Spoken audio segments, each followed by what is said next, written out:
Hello and welcome back to Let's Play Trudograd with me, BringItDon. Explore the Kolotushkin Street.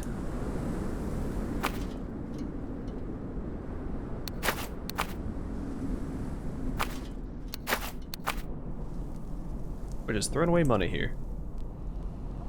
How irresponsible.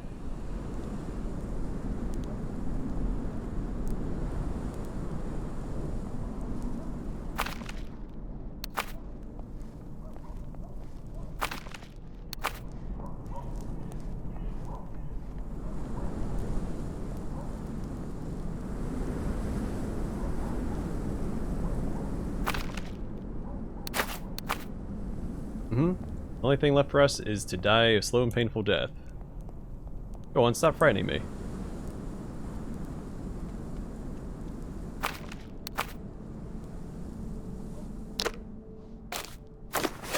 Let's change that real fast.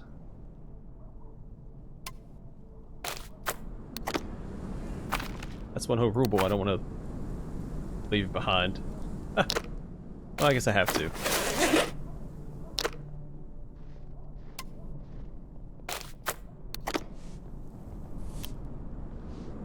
The three old ladies are sitting on a bench, having a lively discussion while sharing some roasted sunflower seeds. Who knows? Perhaps they have some valuable information.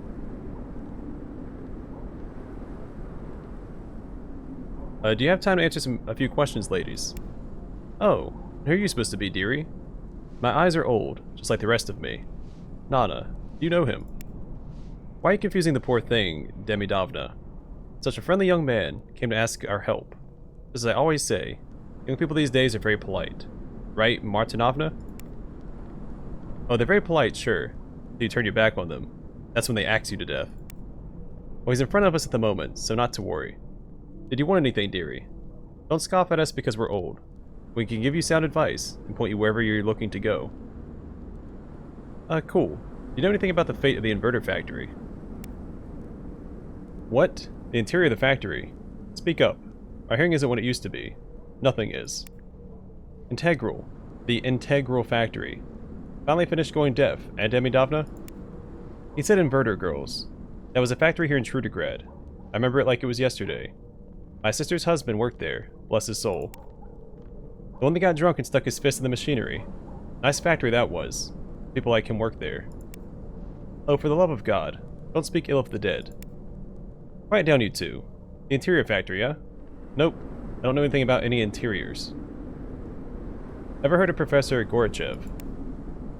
Sure. Everybody's heard about him. He died not too long ago. Died like he lived, in a drunken haze. Yes, sadly I can confirm this. Dr. Harkachov is no longer with us. He was destroyed by the vices of the 21st century. Methanol, antiseptic mouthwash, and cheap tobacco. Oh, he was such an educated fellow, too. Why are you filling this young man's ears with nonsense? He was asking about Rector Abuchanov. And here you're talking about dead doctors. Anatoly Gennadievich Abuchanov is alive and well. He'll live to be 100, I promise you. The worst ones always do. Ah, you should have said that straight away. Here I was thinking about old Harkachov. Hardy Harkachov, they used to call him, before he died of the croup. Any sights I should see while I'm in the city? There are plenty. Big Trudograd Theater, which sadly closed down for good. The Roman Lacroix Opera, also closed, and condemned too. Oh, how embarrassing. All the city's hotspots closed down for good. Yes, and the ones not yet condemned or knocked down, soon will be. Even the city market. Where did I get this information, you ask? From my most trusted source, Petrovna. What really needs to be shut down and condemned is Petrovna's big mouth. As for local sites, you should go to the Tourism Bureau. They will surely help you out. If I could remember where they're located. Nowhere. They were closed years ago. In that case, we must collectively wash our hands of the issue, dearie. I see I'm not going to learn anything here. Have a good day. You're turning to leave when the three old ladies all start babbling manically at the same time. Where do you think you're going, young man? We have some questions of our own. Yes, our grandkids visit us so rarely, and when they do, they don't tell us anything. We just sit here day after day, like canaries on a perch.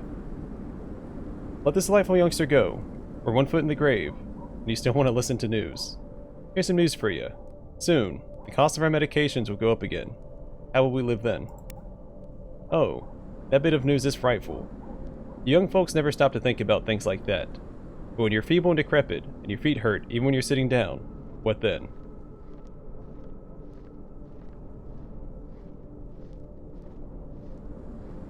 When it comes around, I'll look into it. It's all fun and games while you're young and fresh, dearie. Oldest is no laughing matter. It's terminal, is what I heard. You know what else is no laughing matter? Petrovna slipping on the ice. She sprained her ankle. The left one, I think it was. Or was it the right? Yes, I'm 50% sure it was the left. That's quite a serious injury at her age. Oh, I didn't know. How did she manage to do that? Was it in the scrap quarter? When the cold hit, there was ice everywhere. Nobody looks after the streets over there. Nobody wants to do street cleaning work or labor. Everybody wants to be either a bandit or a merchant nowadays. Or even worse, an adventurer. Oh, God save us. Yeah, I agree wholeheartedly. Oh, what a sweet young man you are.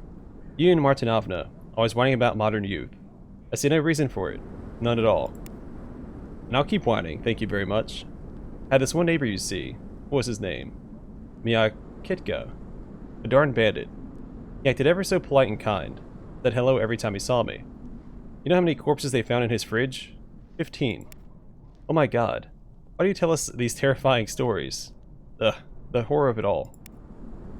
You can't trust anyone nowadays. Not even Kitka. By the way, while we're on the subject of bandits, is it true they're forming an army up north? What do you say, dearie?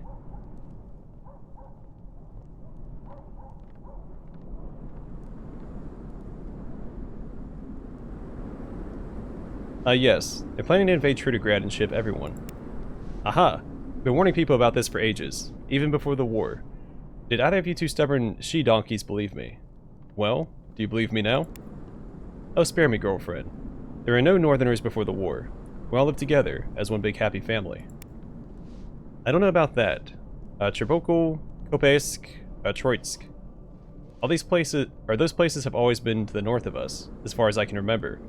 And the war hasn't changed their attitude at all. A bunch of scofflaws and ne'er-do-wells. You're wrong, girls. My son-in-law was from the north. An amazing man, an athlete and a skilled carpenter. Remember him? Bless his soul.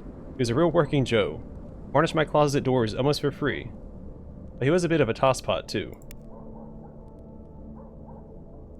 Well, be that as it may, after seeing what alcohol did to the older generation, young ones are much more careful about drinking. What do you think about alcohol, young man? My name is Donnie and I'm an alcoholic. Now listen, Golden Girls. I really need to get going. Maybe I should keep talking to him. Yeah, I'll drink a shot or two on special occasions. Killing yourself slowly, huh?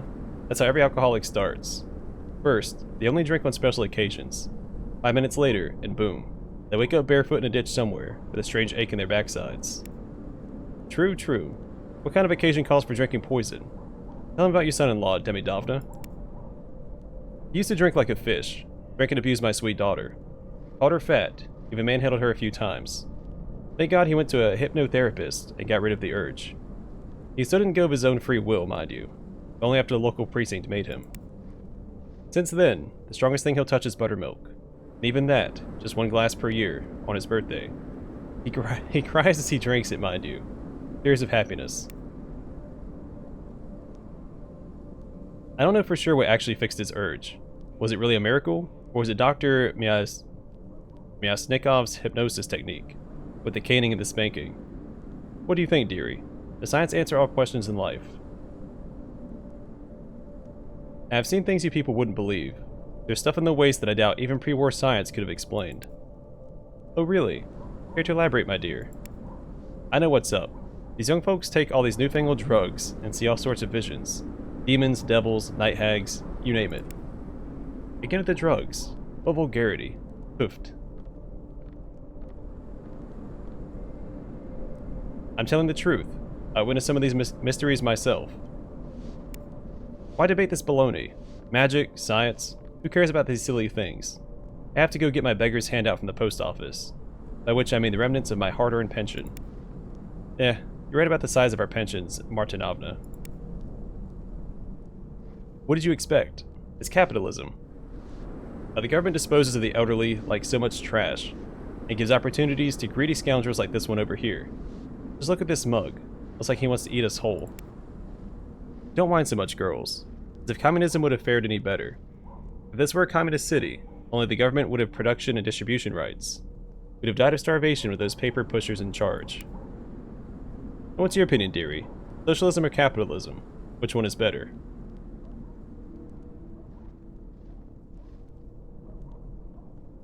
I think that Trudograd has a little bit of both. You know what? It works.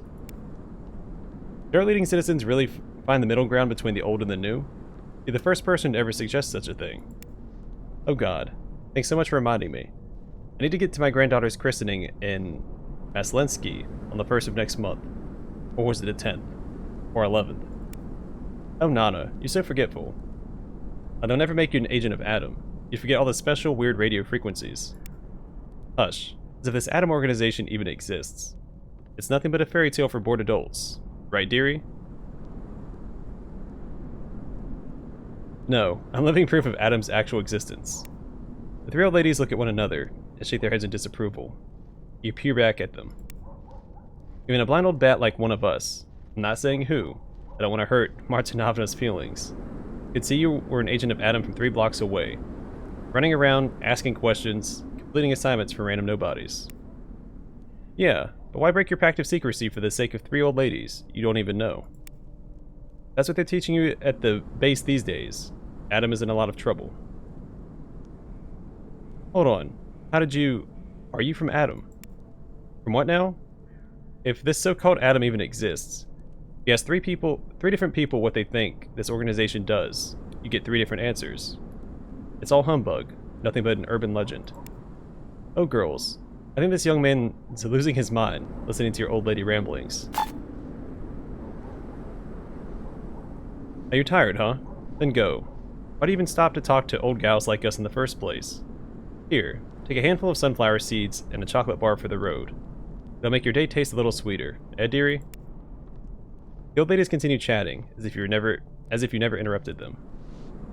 Gee, thanks, I guess. So I got... sunflower seeds, some chocolate, +1 to endurance and dexterity, -1000 hunger, sunflower seeds +20 crafting. I can use that to upgrade my knife if I wanted to.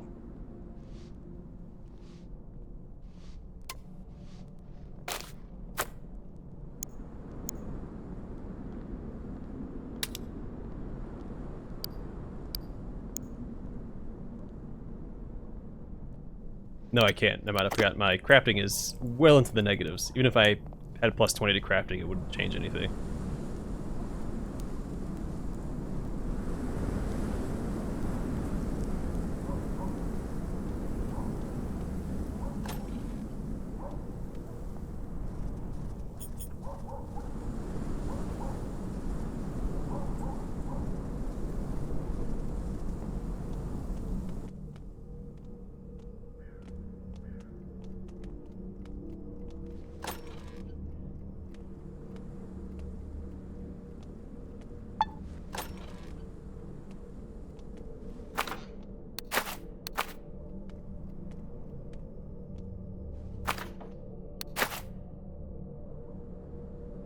It says it's an empty bookshelf, but it had a item in it, so that was a lie.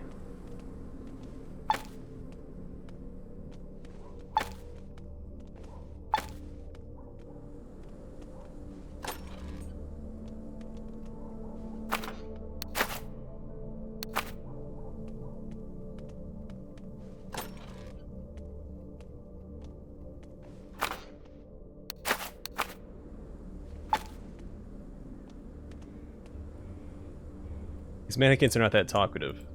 Yeah, I imagine not. What are these mannequins doing here? 2 mannequins in an empty room. Now I've seen everything.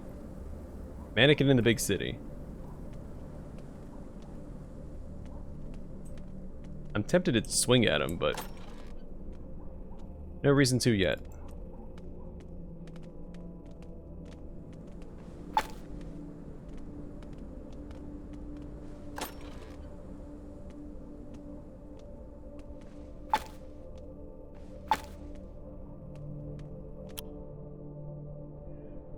The young woman is trying her best to seem calm, but keeps starting wary glances at the front door. She's obviously feeling restless about something. Who are you? I don't know you. You're here to see my father. Did something happen? What did you expect? What are you worried about?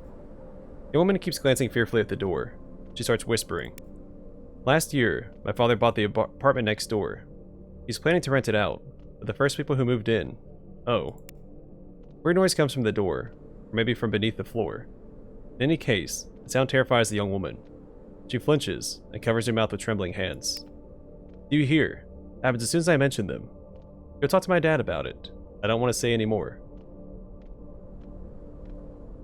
Okie dokie. In that case, could you answer a couple questions? Sure. How should I address you? My name is Alexandra Grechkina. However, at home and at my vocational technical school, everyone calls me Sasha. I also like Sasha better. Simple and elegant. What do you do for a living? Right now I'm studying in a vocational technical school named after Anastas Mikoyan, inventor of the famous Dr. Sausage. He also did something in politics, but I don't know anything about that. What can you tell me about Trudograd? What is there to say about it? It's the biggest city on the planet. It's even bigger than Astrakhan. Well, at least that's what people here seem to think. Care to share some gossip with me? Some of my classmates have gone missing recently. People say they're involved with a revolutionary cell of some sort, that they were arrested by the TSB, our secret police. Alright, see you soon.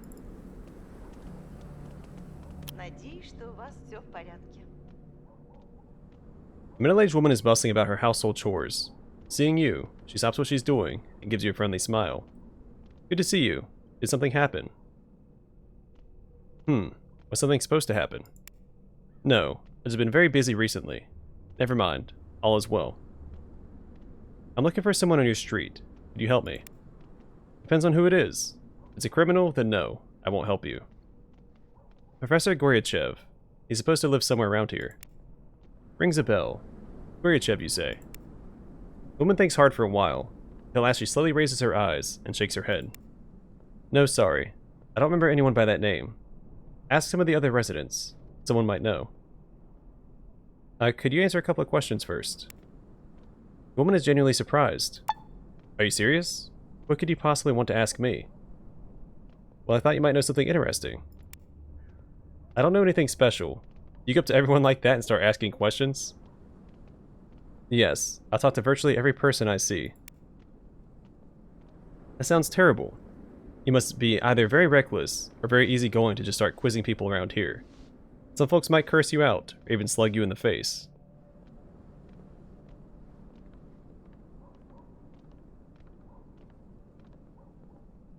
I don't know, I like it. Gives me a chance to learn more about other people. And I applaud your self-confidence. There aren't many people like you left these days. Come to think of it, there weren't many people like you before either. Thanks anyway for explaining your position. You're welcome. Can you at least tell me your name? I'm Galina. Galina Grechkina. Or simply Galia. Nice to meet you, Galia. Sorry, but I have to go. Is there something you need? Not really, I'm just passing by. Let's talk to the father. Even though the apartment is quite warm, the sleepy, sour-faced man is trembling slightly. Hello, friend. You hear about the apartment? It's not for rent anymore. We found tenants already. Did you see them standing there, watching? Beelzebub's horrible automatons. What's wrong with your neighbors? The man's frightened stammering gives way to sarcasm. Oh, you naive, unspoiled soul. As you walk past the windows of the flat next door, you must have thought it was occupied by a fashion designer, or maybe a seamstress, eh? We've never been so wrong in all your days.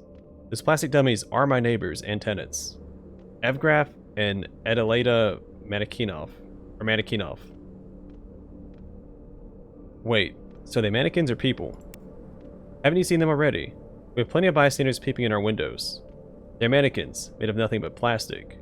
But He nervously extracts a crumpled, greasy paper from his pocket and unfolds it in front of you. It's some kind of invoice. See, this is the bill for the previous month. It says right here. Landlord, Yefim Tatianovich Grechkin. That's me. Tenants Evgraf and Adelaida Mannequinov. That's them. All paid and signed. They rent my second flat. Uh-huh. How does a mannequin sign a rental agreement? How do I know? I'm telling you. They slip the money and the bill under my door every month. At 3 in the morning, the witching hour. Last month the money was late, so I decided to pay them a visit. But first, I will be honest with you. I took a peek through their window. What if they were really drug dealers producing Black Lotus, I thought. So I went outside, and there was the mannequin staring out the window with the bill and a bundle of banknotes in its hand. I nearly had a heart attack. That makes no sense. How can mannequins move into an apartment on their own? It just appeared in the other flat one morning. The agreement and the first month's rent had been slipped under my door. I don't understand how they can move. At first I thought there was a shut-in living there with them, but no. It's just those two darn mannequins. Okay, but have you actually seen them move with your own eyes? Gretchen smiles mirthlessly. No, never with my own eyes. We've heard someone walking around on the other side of the wall, stomping and groaning. And in the morning, on my way to work, I often glance through their window. And what do I see? The mannequins changed their position during the night. The one that was standing at the window with a watering can is now sitting in a chair. The other one by the wardrobe and is now in front of the stove. It's creepy as heck. Is there something I can do to help? I don't know. Every time I check on them, they're perfectly still. Not in the same place as the day before, but motionless. They just won't move while someone is watching them. It must be a condition of the spell that brought them to life. You can go look at them just for the sake of it. It will soon be time for them to start moving and making noise again. In any case, don't expect much from your investigation. Don't give up all hope just yet. Who knows? I might just solve this mystery. Yefim Grechkin doesn't reply, just waves his hand dismissively and heaves a deep sigh. Now, let's leave the mannequins for now. Could you answer some questions? Since I've unburdened my soul and told you about the mystical Mannequinov family, I think I can answer a couple of your questions. Now, what's your name? Haven't I told you already? You forget your own name these days. I'm Yefim Grechkin. What do you do for a living? I deal in scrap metal. After I made a fortune in the business, my wife persuaded me to buy the apartment next door and rent it out. But my tenants are a bit weird, to say the least. Anyway, I'd rather not talk about it. How's life in Trudograd?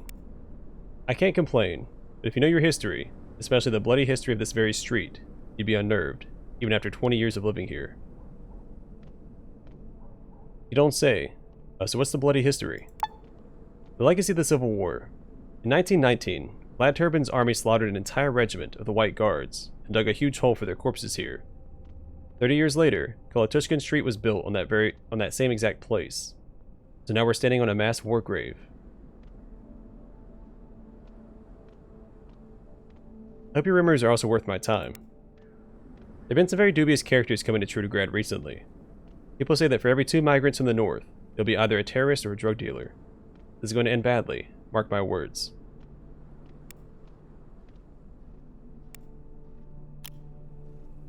Alright, let's go see about the neighbors.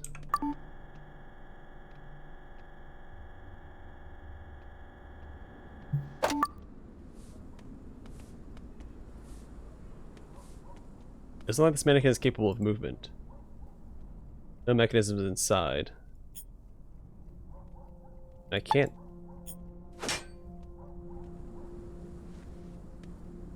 It's perfectly still like the dummy it is.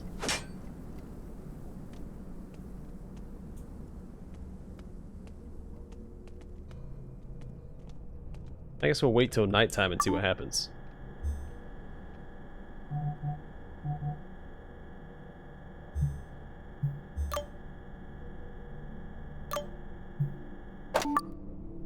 Oh, darn it. I don't really want to take drugs to... You know what? I probably should anyway, because we're a little banged up.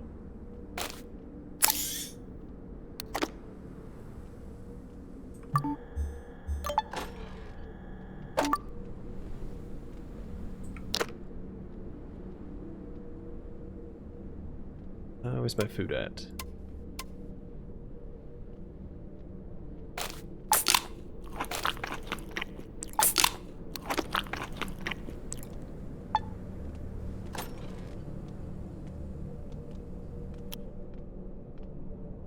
Even before you enter, you hear muffled steps coming from the Mannequinoff's living room. You fight down the superstitious dread rising within you. Crack the door an inch. Peek in. And at just the right time, a nattily dressed man in a top hat freezes in the middle of the room. He's looking at you apprehensively. The mysterious squeaks and rustles you heard are definitely the product of this man's feet. The question is, what is he doing here? What are you doing here? The weird man glances around, so trying to figure out who you're talking to, then drawls uncertainly. Me? I'm just taking a walk. Cast a quick glance at the mannequins. You note they've changed their position slightly. Be careful. The mannequins in this place come to life. The man doffs his fancy hat, blows some invisible dust off it, straightens his back proudly, returns the hat to its home atop his shining bald patch. It appears he's overcome his initial puzzlement. I see I'm talking to an imbecile. Do you still not understand what's going on? It is I who moves them. I move the dummies whenever I want. If I wished, I could buy this entire block of flats along with the residents, and burn it all to the ground. May I ask why you're doing this? Because I'm ridiculously rich. I think that is an exhaustive answer. Ridiculously, you say. What's the source of your money? Without going into the tedious details, I'm connected to the oil barons from the former Central Asian republics. Can you imagine the fabulous sums bartered about in the fuel industry? Why am I even asking? Of course you can't.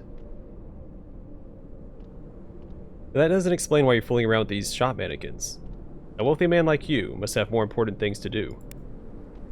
To discover the answer to this question, you must travel back in time, because it all started several months ago in the richly furnished kitchen of my summer house. It was a quiet, uneventful evening till my son, Carl Capitalism.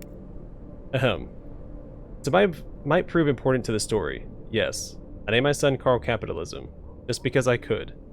And no one dared to contradict me. Maybe you'd like to try and stop me. Compel me to gift mine offspring with some humble peasant name. Not with your capital. So, on the day in question, young Carl Capitalism was watching our chef Kim prepare an exquisite crab dish. But slave, don't crabs feel pain whilst boiled alive in your pot? He asked. Not at all, young master, the servant groveled. Heat the water very slowly. They'll be cooked through before you could say Jack Robinson. Listen quietly. Then I had a revelation. What if this philosophy were applied to human beings? What happens if you boil a person slowly? Not literally, of course. I'm no sadist. No. I mean to slowly chisel away a person's ego. What happens if you gradually deconstruct a person's view of the world, their reality? Will their personality boil? Will this theoretical person be reduced to a pliant, subservient nothing? Become, in other words, a perfect servant in my huge manor. I saw that by driving people mad, and thus depersonalizing them, I could staff my house with loyal persons, to whom it would never occur to plot and scheme behind my back.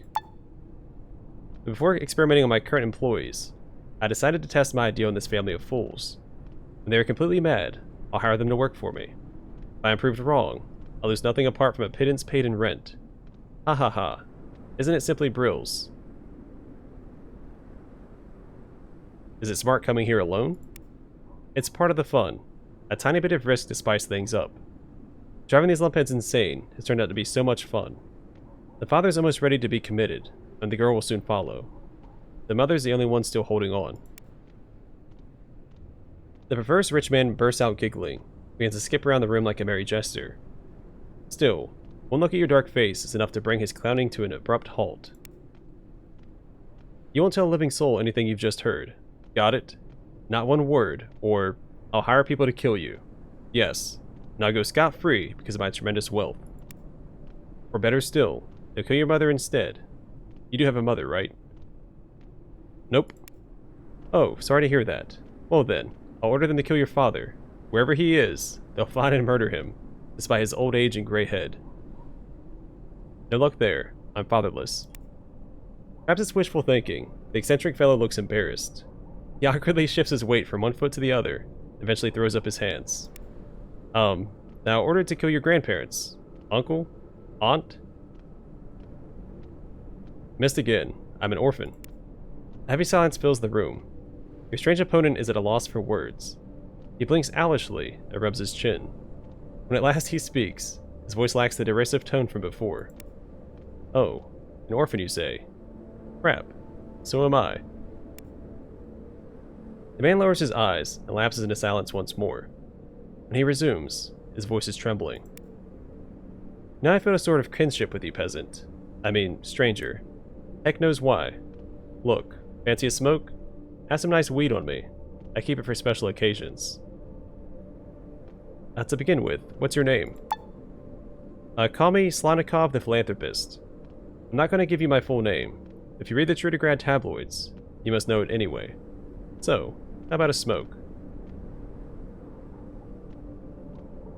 Yeah, I like that. But what are we gonna smoke? Caspian lichen. Ever heard of it? I got it as a gift in the land of the oil barons. It's quite strong, I'm not going to lie. It'll drive any nasty memories out of your head.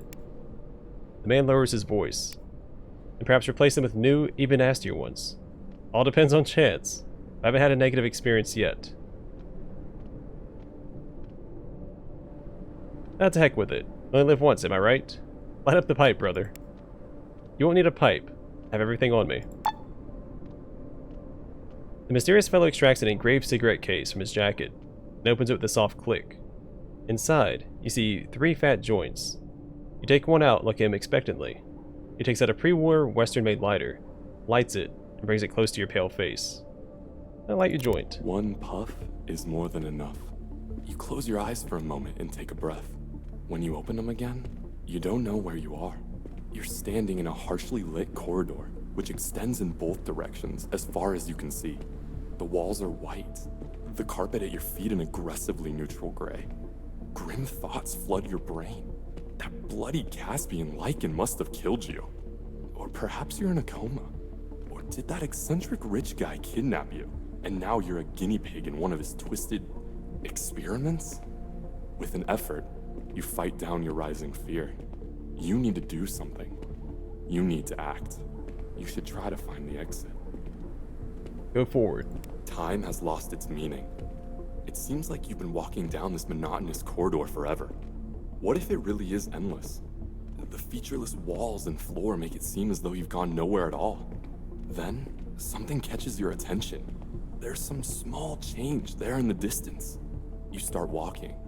Then, you break into a sprint. What is it? Finally, the corridor ends in a single closed door. You stop to catch your breath. It's a simple wooden door, painted white. There's a brass doorknob with a keyhole beneath. You pray that doesn't mean it's locked. Press your ear to the door and listen. You hear a rhythmic clicking sound, as if someone behind the door is working on a typewriter. But the noise is so faint, you can't be sure if it's real or imaginary. Gather your courage and open the door. You rest a nervous hand on the doorknob and give it a turn. It's not locked. You open the door wide and determinedly step forward. You find yourself in a dim room. You hear an odd snapping sound and there's a bluey blue glimmer a couple of meters away. When your eyes adjust to the pulsating semi-darkness, you determine you're in a medium-sized room. It looks like someone not particularly neat lives here. The furniture you recognize right away, but certain other angular items are baffling to you. Are they made of plastic, or metal, or some kind of hybrid? Are they from another land, or perhaps from the future? Moving forward, the greenish carpet muffling the sound of your steps, you quickly discern the source of the weird light and sounds. A man is sitting in a high-backed chair, tapping away at a fancy keyboard, glancing up at a full-color television. The TV is incredibly thin and apparently connected to a computer. Finally, the man notices you. He spins his chair around, banging into the table as he jerks back, mouth gaping in shock. Who are you? I'm Donnie. Who might you be? Wait, did you say your name was? You repeat yourself, and the mysterious stranger jerks back as if he's been shot. Slumping down in his seat, he turns back to his computer. No way, he says in a husky voice, then buries his head in his hands. Tell me, you're from Trudograd, aren't you? His voice breaks. His whole frame is trembling. realize I've been saying Trudograd incorrectly this whole time. I've been saying Trudograd instead of Grod. Yes, it just came from there. What's going on here? Unbelievable. Simply unbelievable. The man jumps up from his chair, waving his arms and dancing in place like a man deranged. Eventually, he sits down again. It's just like my story. About Trudograd, and you, and even Adam. You raise a skeptical eyebrow. Seeing your incredulity, the man speaks fast. Look, how did you get here? You smoked Caspian lichen, a drug from the land of the oil barons, right? But the thing is, there's no such drug and no oil barons. I made it all up. Wait a second. Are you trying to tell me you're God? Even in this dim light, you can see the man blush.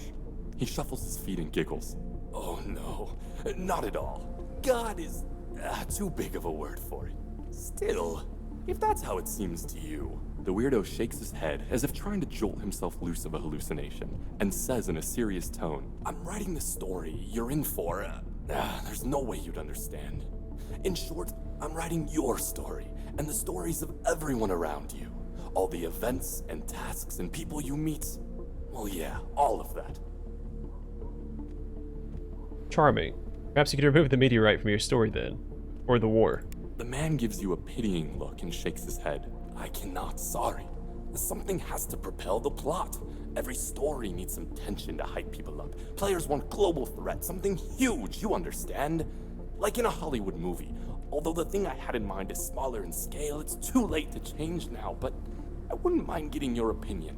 The man loses a weary sigh, closes his eyes, and launches into an explanation. Listen to this.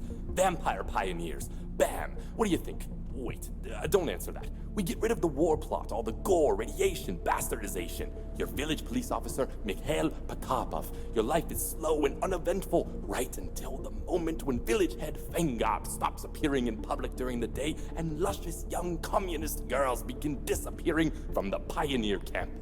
Little goosey. And then...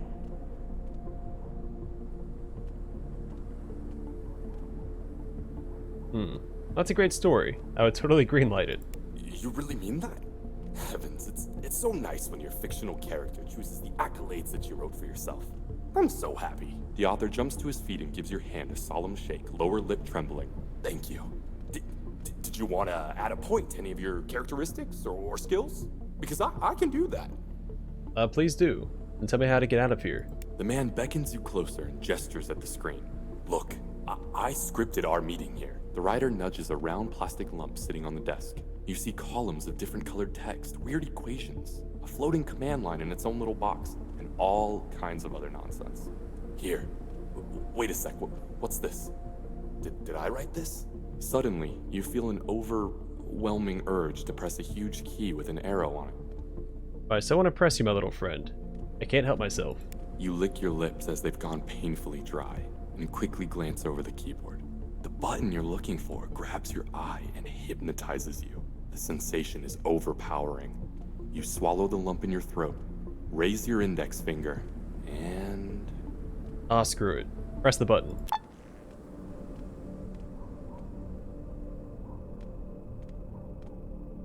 Who am I? Where am I? What happened? I can't remember a thing. Darn drugs. So we're a little hungry. Took some HP damage there. That's okay. We have food to eat.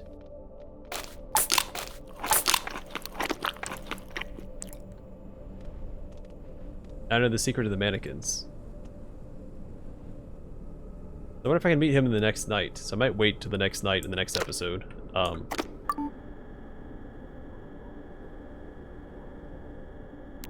Did I lose strength?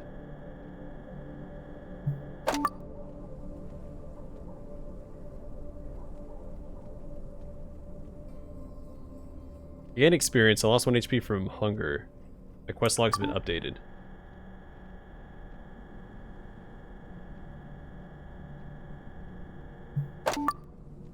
Alright, so before I turn this into this guy, I can't believe I lost. Oh no, I lost strength because I'm addicted, right? Or I'm in withdrawal.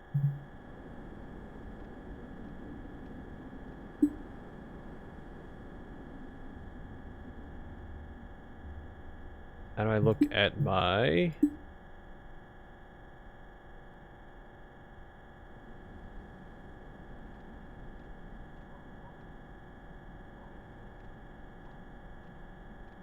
I don't know where to find my effects. I'll look for that off camera.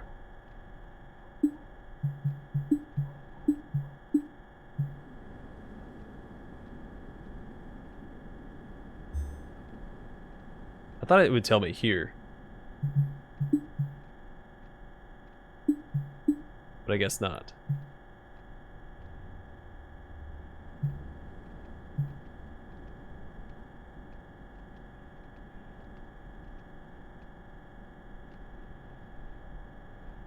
I assume this will change once I do the 3 quests for the revolutionary movement. No longer say if it's unknown whether I'm sincere in my support or not. Alright, either way, I'm going to call it here. Our next episode will probably wait till nighttime again, see if this guy shows up again, see if we can talk to him. And then we'll turn in the quest to the father over here, Yefim. Yeah, that was not what I was expecting. That was definitely a trip. Anyway, thanks for watching. I'll see you guys in the next one.